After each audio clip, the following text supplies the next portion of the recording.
Namaste and welcome to my video. My name is Louisa.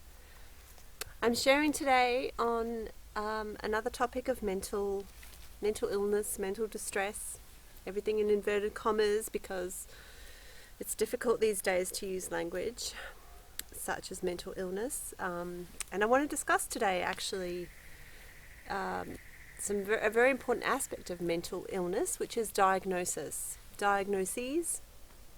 the labels that we are given when we fall ill if we seek help through the traditional medical model as it's known, or hospital system. So I'm going to, like I often do, try to take multiple perspectives when I speak, because I'm not trying to share a singular idea of what is correct and true. I think that each of us can come to a place of singular truth at any one time, but even that is subject to change over time. But we can never speak the truth for others, and truth is a very personal thing. And it's one of the programs on our planet that have actually impaired us in the centuries gone past, is this idea that there is an external truth that someone else knows that we need to seek and listen to. So this is being dismantled rapidly, and we're being called now to look inside ourselves for our own truth. So that can involve, of course, seeking external guidance through reading or watching a YouTube video or talking to people or going to see a traditional expert like a doctor. But the measurement of whether that is true for you, whether that resonates for you, is only something that you can tell. So I want you, as I speak, to feel into your truth, feel into which part of the spectrum, and I'm going to be speaking about a spectrum, lots of different understandings of what mental illness is and what diagnoses are. I want you to feel into which feels true for you at this stage in your journey, because none of them are untrue either. They can have truth at one time and then that can change. So focusing on diagnoses, just to set the scene for anyone who hasn't followed my material before, one reason I started to share on my YouTube channel and in other ways is because I went through the mental health system. I became acutely unwell in 2010 and had what was labelled a major psychotic break episode, which really disabled me and made me very ill, which meant I couldn't work anymore and was having trouble with my psychosocial functioning, as they call it, my activities of daily living, all these terms that I've learnt along the way on my journey. So yeah, I was really struggling, and I picked up a number of diagnoses over this time. And the first one was schizophrenia, because my experience was one of expanded consciousness but in a state of fear, which is what I believe now psychosis actually is. It's a very expanded state of consciousness, but there's also a lot of fear that comes with it, and I guess you could call it energetic interference that can come into the field. It might be from other sources, it might be from your own subconscious psyche, but nonetheless, it's a very distressing experience. So I had that, and I was hearing voices as well, and there was a few other things going on that led to a diagnosis of schizophrenia, which then became schizoaffective disorder, which is similar to schizophrenia, but it is about the mood as well. It has a mood component of depression. So I had experienced a lot of depression in my life that had never been diagnosed before, but in hindsight, I'd been very depressed at various times. Then after that, I received a borderline personality disorder diagnosis.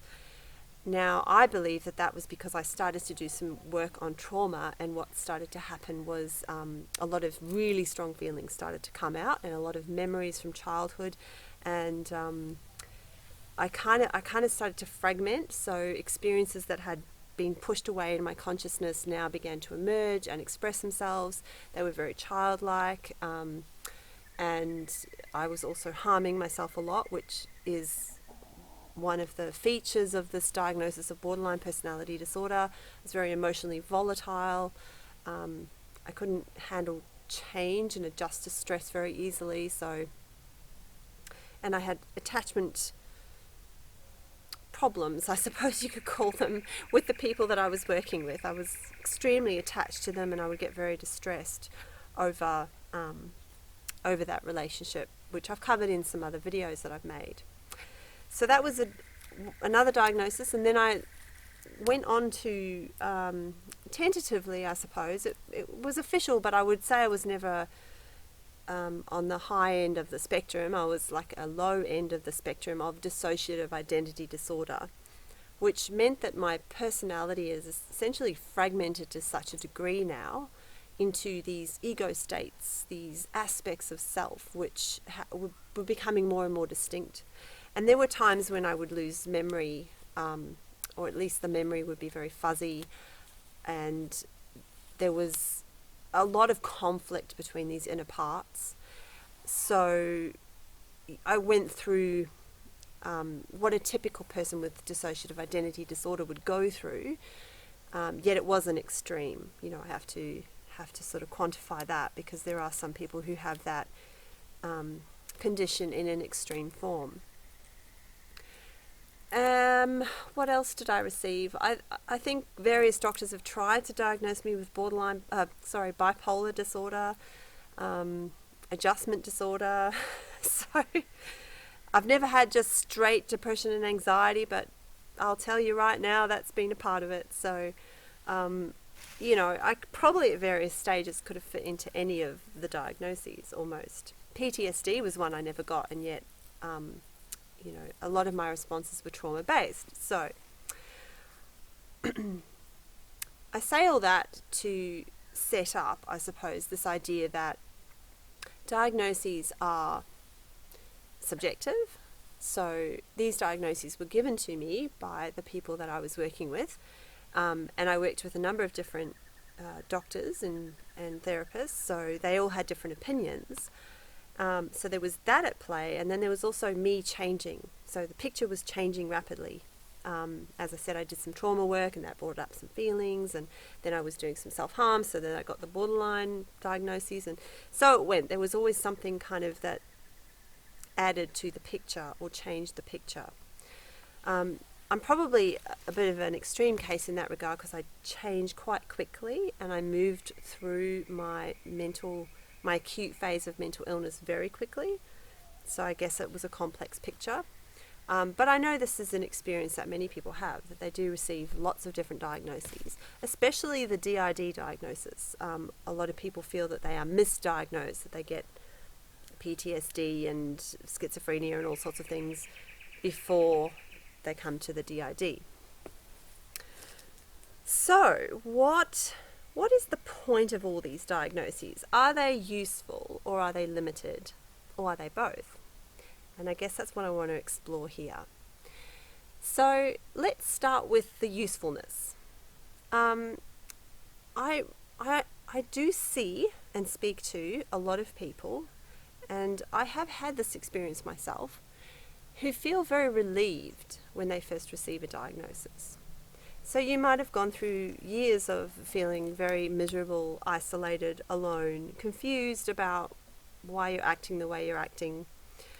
And then to finally put your hand up for some help, or maybe some person around you kindly suggest that you go and get some help, or in some cases you're forced to get the help. And help can be in quote marks as well. And you arrive at this institution, which we call the medical institution, and you get given a diagnosis. There can be relief, because behind that label is a whole lot of explanation, a causal framework for why you are the way you are. And along with the cause, there are a whole lot of treatments and suggestions and solutions, apparently, to what you're going through. So that in itself is a reset point, if you like, on that journey. A point where you can go, I'm understood, this makes sense, other people have had this problem, there are people who understand how to work with this problem, and most importantly, there's hope. There's some hope that I can get better. And that hope might come through, various suggestions of treatment. Medication is one of the mainline, frontline treatments. But then there's a whole plethora of therapy and hospital admission and all sorts of things that people utilize in the medical model to help themselves. I'm giving, of course, a very simplistic view, but this is the basic trajectory. So the relief. And I think that, we don't necessarily want to throw all that out by saying that diagnoses are useless or invalid. We can get to that argument in a minute, but I want to hang on to what's valuable in the experience of having a diagnosis, which is that hope, that sense of normalcy. And as we've seen, in society with depression in particular springs to mind, and possibly also PTSD, there is, with these diagnoses have come a broader acceptance from society that this thing exists and is treatable and is normal, and a lot of people are very familiar with the media campaigns, I guess, to normalize and destigmatize mental illness, such as 1 in 5 people have a mental illness, etc., etc. So that also brings relief to people. It helps people to feel safer to go to their doctor and admit how they might be feeling. I don't think it gets rid of the stigma altogether, and maybe barely scratches the surface for some people, because as most people who have gone on this journey know, there is still a lot of stigma and a lot of misunderstanding, and it's quite hard to feel safe sharing your experiences. That said, it's improved a lot, and we have to thank, I guess, and appreciate some aspects of the medical model for providing that normalcy. I think what the medical model has done is they've tried to align mental health issues with physical issues, with pathologies that happen in the body, diseases, such as a diabetes or autoimmune disease or a cancer or something like that, and say, well, these diseases just happen to people and it's not your fault and we can treat it. This is the very simplistic reductionist view of illness and disease, which has come from conventional allopathic medicine. And psychiatry has grown up alongside that, and particularly I think since around the invention of medications, so pharmaceutical drugs to treat mental disorders, it has positioned itself along the same lines as physical disease. So it said, here are a bunch of mental diseases, which is not the person's fault, attributable to genes, bad genes, or errant neurochemistry, or a lot of physical causes and explanations for these things, and here are some drugs to treat it. Of course, any psychiatrist knows that it's way more complex than that, and anyone who's gone through the experience knows that it's way more complex than that, and it cannot be reduced to simply an errant gene, an errant neurochemical, and a pharmaceutical drug.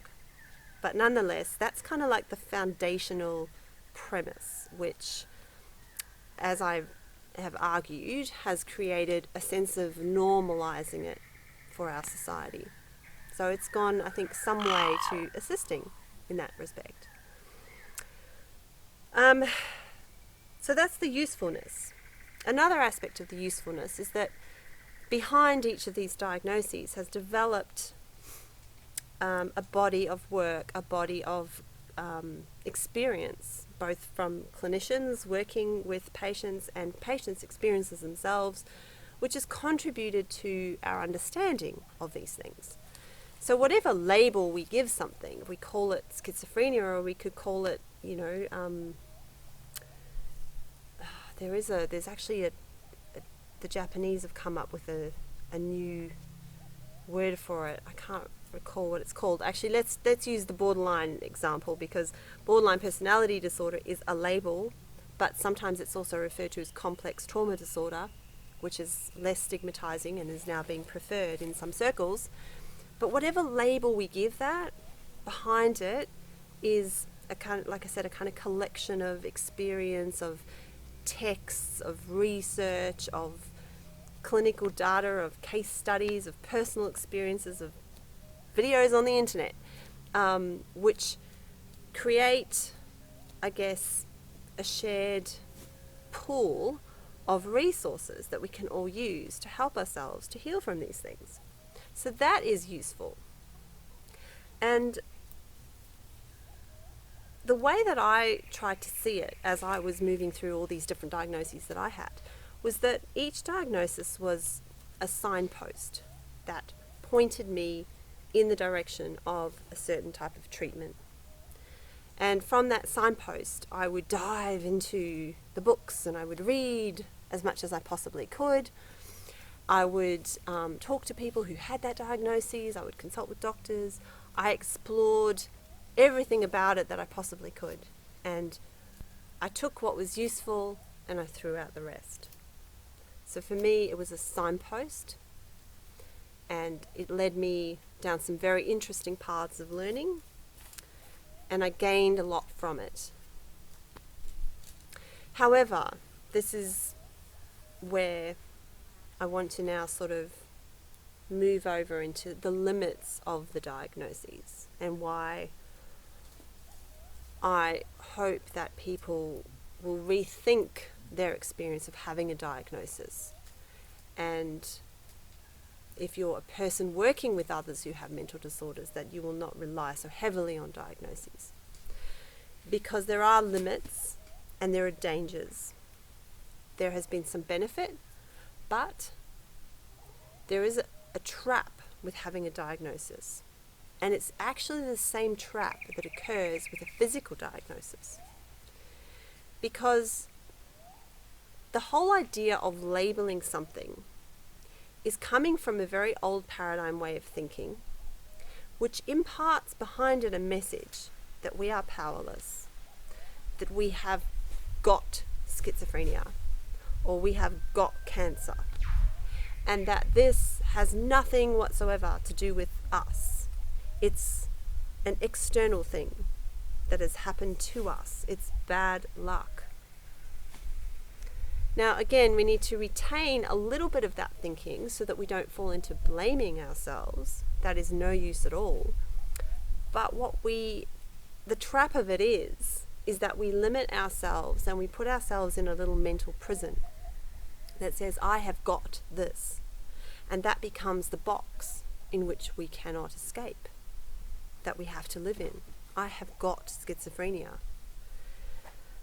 And I have seen people and spoken to people who have lived 20, 30 years with that label, that diagnosis, being one of the first things that comes out of their mouths when people ask them to describe themselves. Hi, I'm Jane, and I'm a schizophrenic. I have got schizophrenia. So the problem there that I can see, and look, it might not be a problem for Jane. I'm a multidimensional thinker. I'm always understanding and appreciating the truth for someone else. If someone else is in that space, if someone else has chosen this label and sees benefit in it and wants to keep it, then I have no problem with that whatsoever. But what I want to do is speak to people, I guess, who are trapped by that label, because we can trap ourselves in this thinking. We can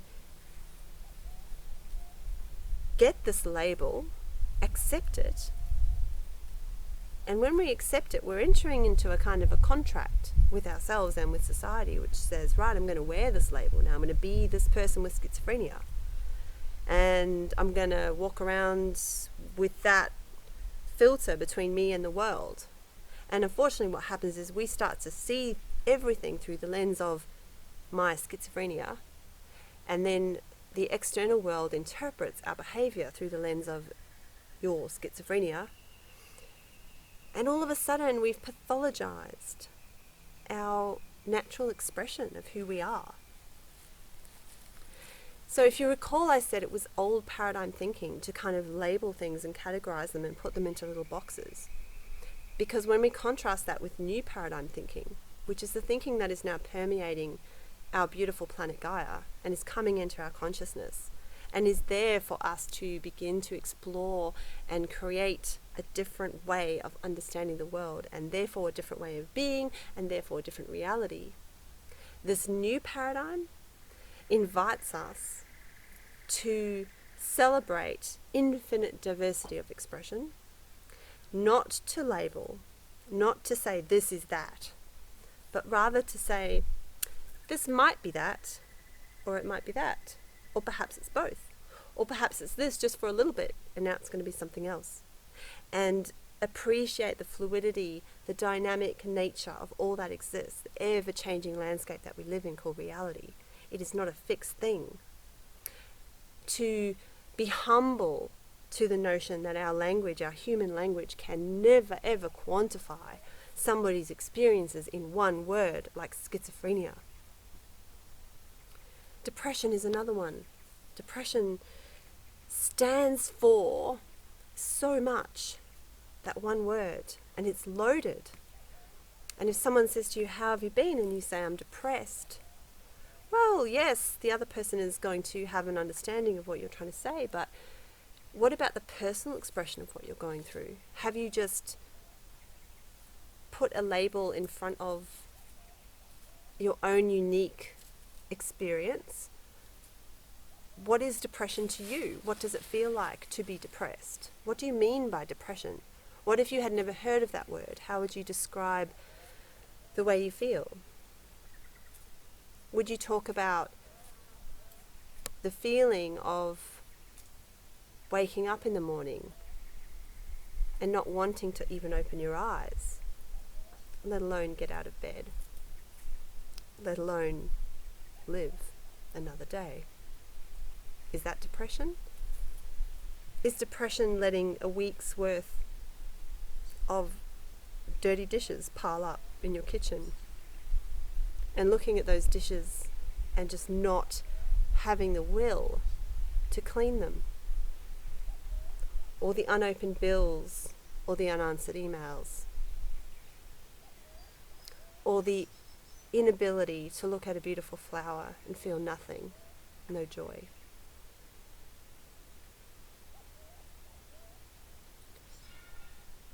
Your uniqueness is what lies behind these labels, and that's the limit of the label, is that it can stifle your voice and your feelings and your truth.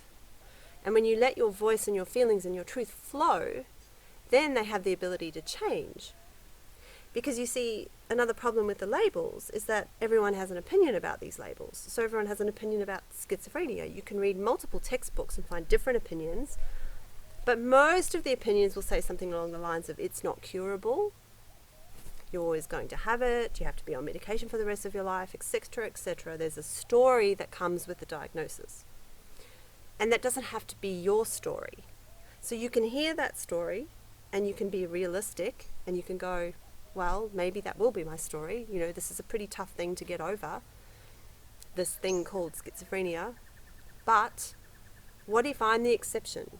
What if I choose to simply allow this experience to become what it is meant to be, without the labels and the stories that are being given to me by other people? And from that place, you're in a much more empowered place to then create the reality that you want to create. So,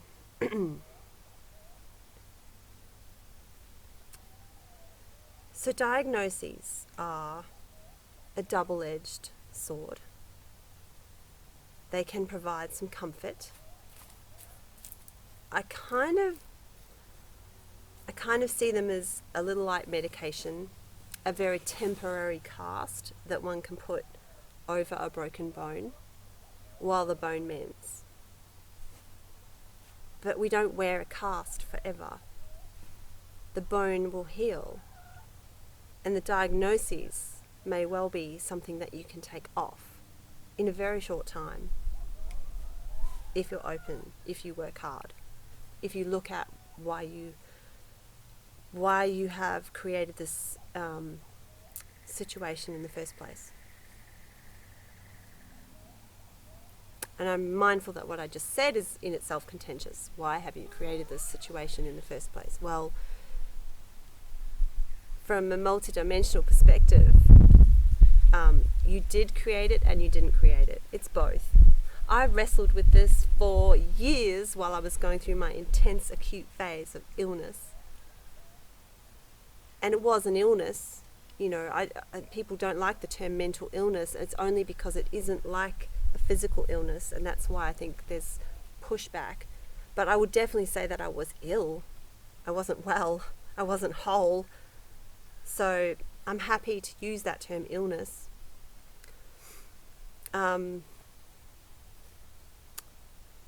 But we have I wrestled with this. I was trying to understand, did I create this? Is it my fault?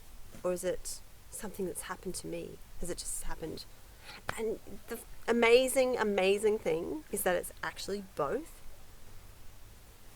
So, now we're getting into some pretty deep stuff around how do we create our reality? How do we manifest these things?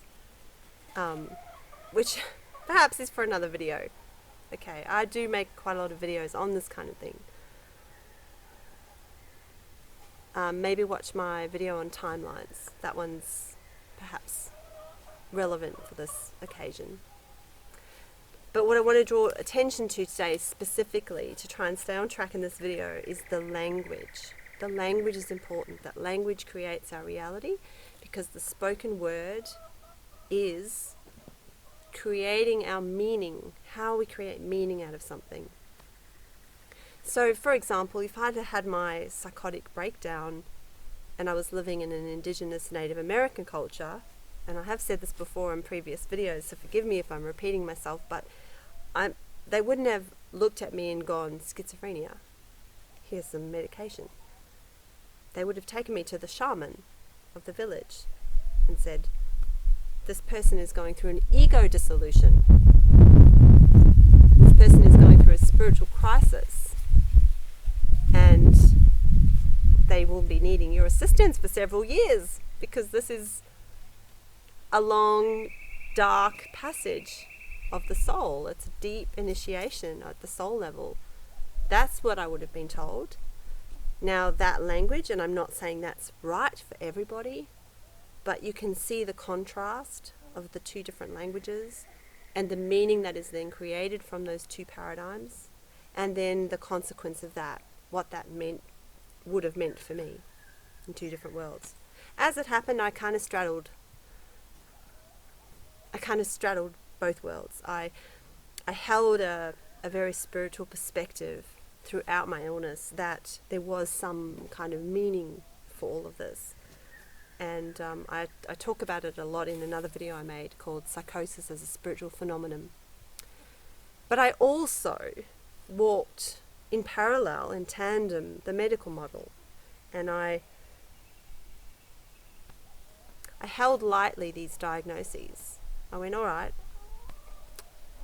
schizophrenia. What does that mean? What can I do if I have schizophrenia? And I learnt about it. And I took what I needed, and then I dropped the rest. And that's what I'm encouraging you to do around this idea of diagnosis. If you don't like diagnoses at all, and there are plenty of people that are really pushing back against the whole concept of diagnoses, then drop them. You have that power. You do not need to subscribe to any model. You can create your own one, your own language, your own understanding. Drop it. If you are comforted by diagnosis, if this is meaningful to you, if it helps you, then retain it. That's okay. You are where you are, and you have free will to choose what you believe. And your belief is going to create your reality. So all you have to decide to judge what's right or wrong is this serving me? Is this belief, is this language, is this model, is this diagnosis serving me?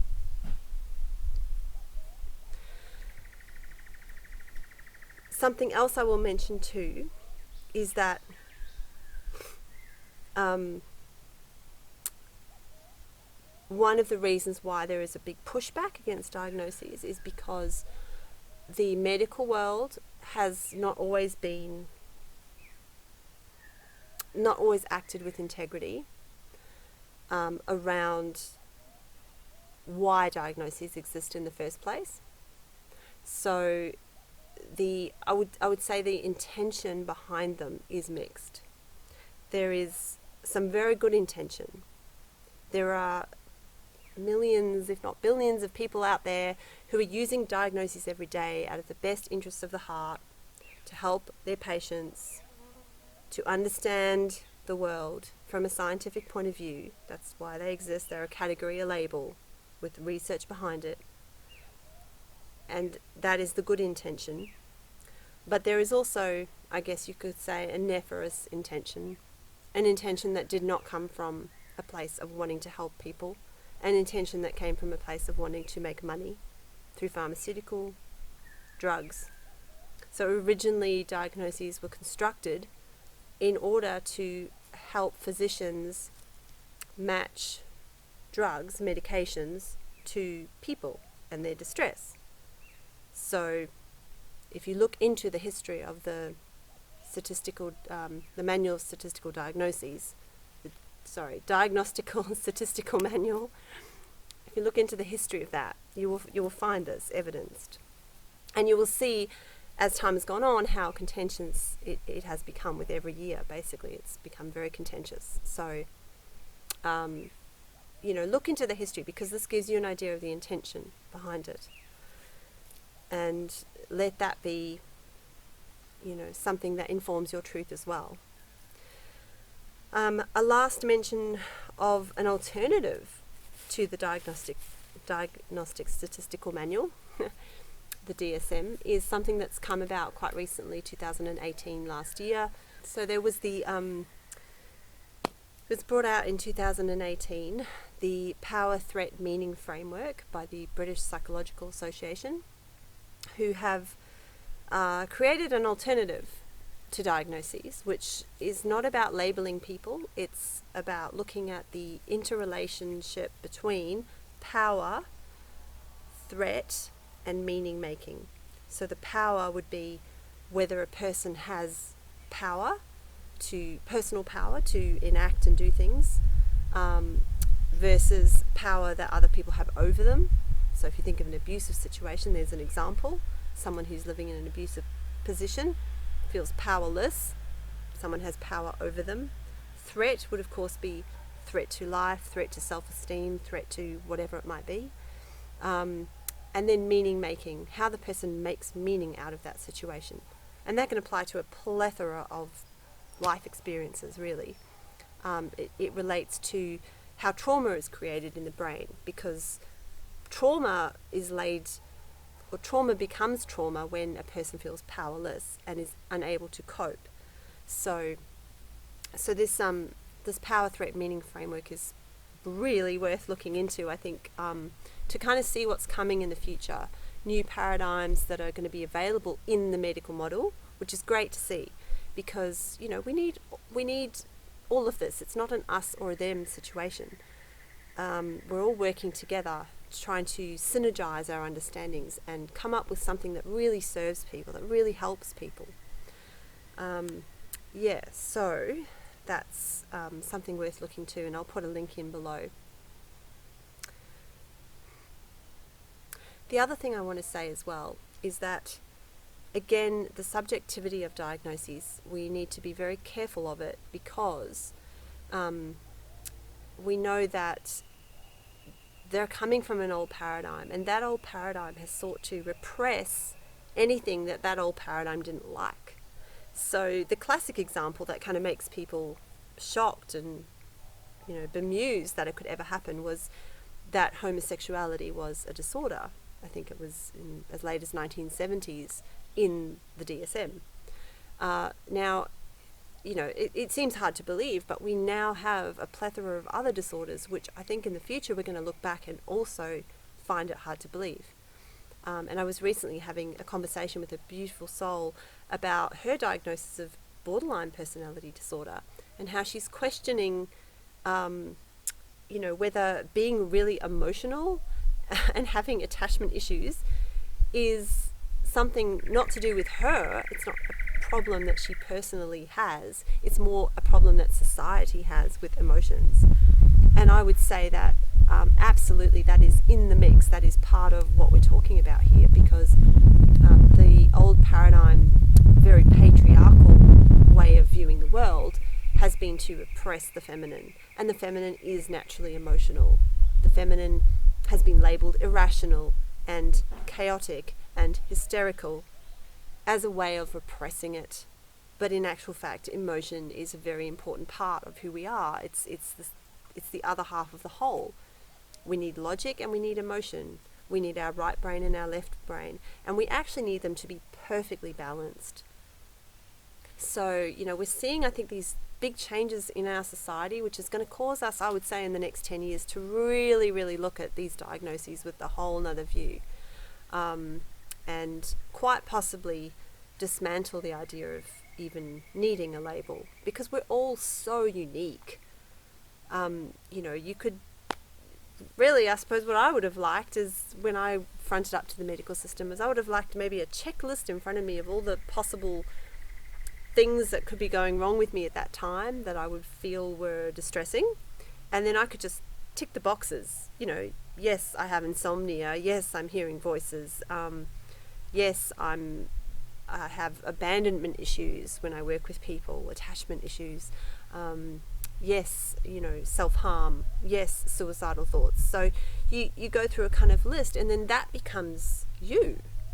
Why does it need a label?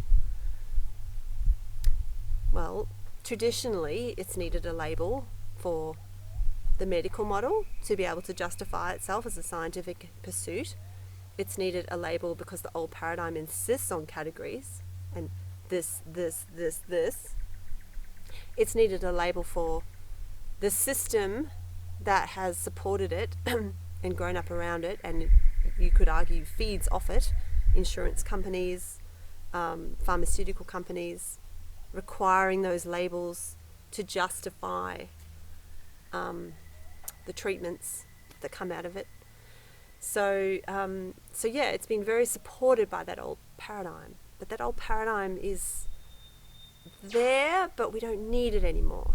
And this video, I really want to, I know it might be contentious. I'm probably going to get a few thumbs down from some people, maybe some thumbs up from others. Maybe other people will think I'm not speaking strongly enough about this issue, because there are some people out there that, really want to get rid of the whole lot. No more diagnoses, chuck them out. That's not how I operate, because I never think that my view is right for anyone else.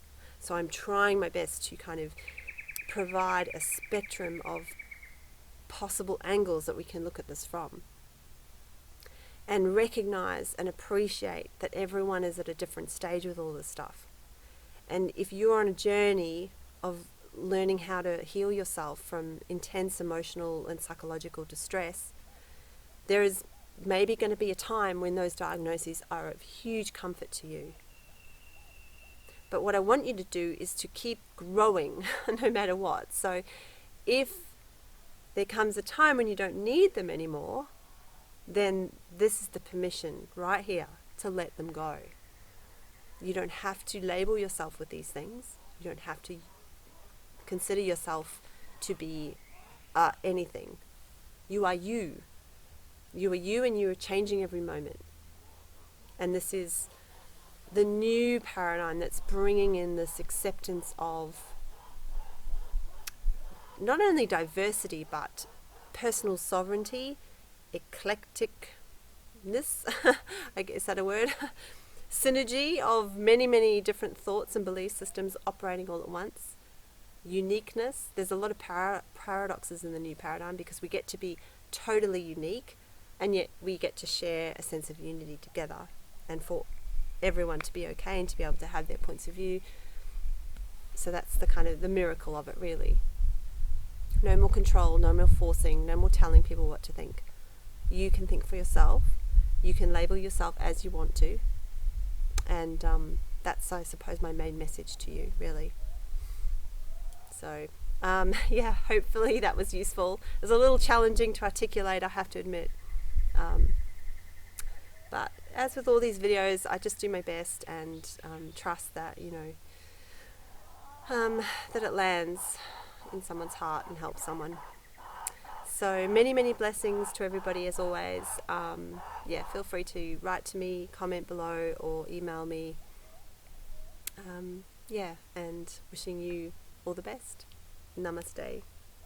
Mm.